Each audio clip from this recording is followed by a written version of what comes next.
Ticket ఇవ్వకుండా అవమానించుండ్రు. అది కడియం శ్రీహరి గారి చరిత్ర. అది పచ్చకామర్లకు లోకమంతా అధ్యక్ష, మా ముఖ్యమంత్రి గారు మా గవర్నమెంట్ కాంగ్రెస్ పార్టీ 100 సార్లు చెప్పిన అధ్యక్ష, 100 సార్లు ఏమని, ఈ 6 గ్యారెంటీల పథకాలు హామీలు విడతల వారీగా మేము అమలు చేస్తాము అని చెప్పినాం. అమలు చేస్తాము అని చెప్పి మా గవర్నమెంట్ కమిట్మెంట్ తోటి ఉన్నది. ఆల్రెడీ కొన్ని కమిట్మెంట్ ఫుల్ఫిల్ చేసింది.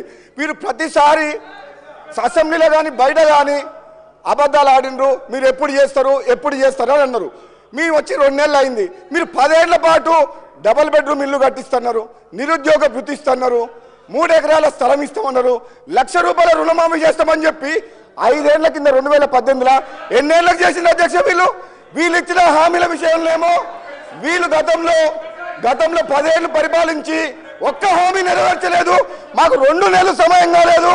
మా ముఖ్యమంత్రి గారు కాంగ్రెస్ పార్టీ ఆహర్నిశలు కష్టపడి మీరు చేసిన తెలంగాణ ఆగమైన తెలంగాణని గాడిలో పెడతామని చెప్పి మా కాంగ్రెస్ పార్టీ ప్రభుత్వం కృతనిశ్చయంతో ఉంది. మీకెందుకు కడుపులమంట అంటే మేము చేయొద్దా? మీకు అవకాశం ఇచ్చారు 2 సార్లు, మీకు 2 సార్లు అవకాశం ఇచ్చారు. 10 ఏళ్ళు పరిపాలించుండ్రు.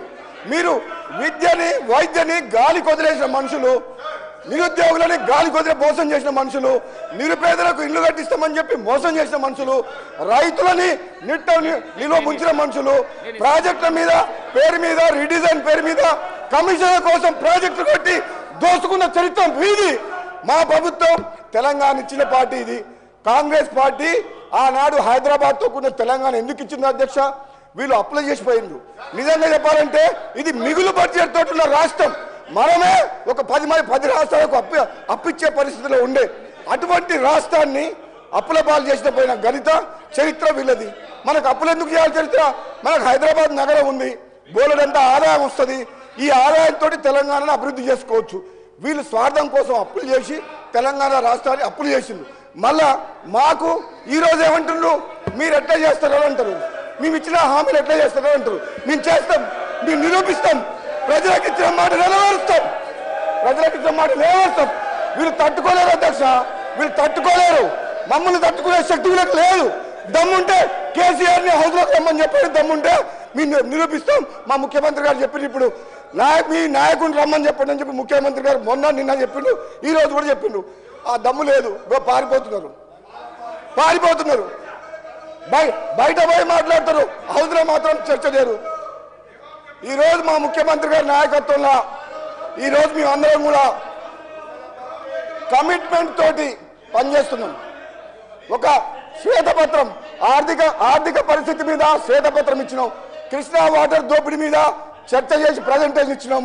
గోదావరిలో మోసం జరుగుతుంది, మేడిగడ్డకు ముఖ్యమంత్రి గారి నాయకత్వంలో అందరం పోయి చూసి వచ్చినాం. అది జీర్ణించుకోలేక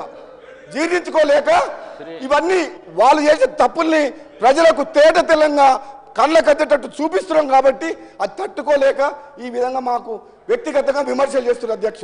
నేను ఈరోజు చెప్తున్నా, మళ్ళీ వీళ్ళ ఆటలు సాగవు. ఏనాడైతే బీఆర్ఎస్ మార్చిండ్రో అప్పుడే వాళ్ళ పని అయిపోయింది. వాళ్ళు బతుకు తెరువు కోసం, అధికారం కోసం, స్వార్థం కోసం పనిచేసే వ్యక్తులు. ఆనాడు తెలంగాణ సెంటిమెంట్ రెచ్చగొట్టి రేవంత్ రెడ్డి గారు అన్నారు నిన్న, అమాయకులను చంపి పిల్లల్ని చంపిన పాప మీకు ఉసురు తగులుతుందని చెప్పి వాళ్ళ కుటుంబం లక్షల కోట్లు దోసుకుంది అధ్యక్ష. ఆ పాపం ఎవరో త్యాగం చేస్తే త్యాగాల పునాదం మీద ఏర్పడ్డ తెలంగాణలో ఒక కుటుంబం బాగుపడి లక్షల కోట్లు దోసుకున్న చరిత్ర వాళ్ళది.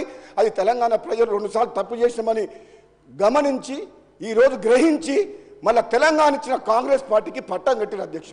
ఇది పేదల ప్రభుత్వం, పేదల రాజ్యం, పేదల కోసం పనిచేస్తుంది. ఈరోజు మా లోపల చీలిక తీసుకొచ్చి నన్ను రెచ్చగొడతారు. నీకేం కాలేదా అంటారు, ఇంకోటి దగ్గర పోతారు, నీకేం రాలేదా అంటారు. ఎంతసేపు మనం చీల్చి మళ్ళీ అధికారం రావాలని కుట్ర చేస్తారు అధ్యక్ష. కానీ వాళ్ళ పప్పులు ఉడుకోవు. మేము కాంగ్రెస్ పార్టీ ఈరోజు మా ముఖ్యమంత్రి గారి నాయకత్వంలో అందరం కలిసికట్టుగా ఐకమత్యంతో తెలంగాణ ప్రజల కోసం పనిచేసిన తప్పితే పదవుల కోసం పాకులాడే మనుషులం కాదు అధ్యక్ష. థ్యాంక్ యూ అధ్యక్ష.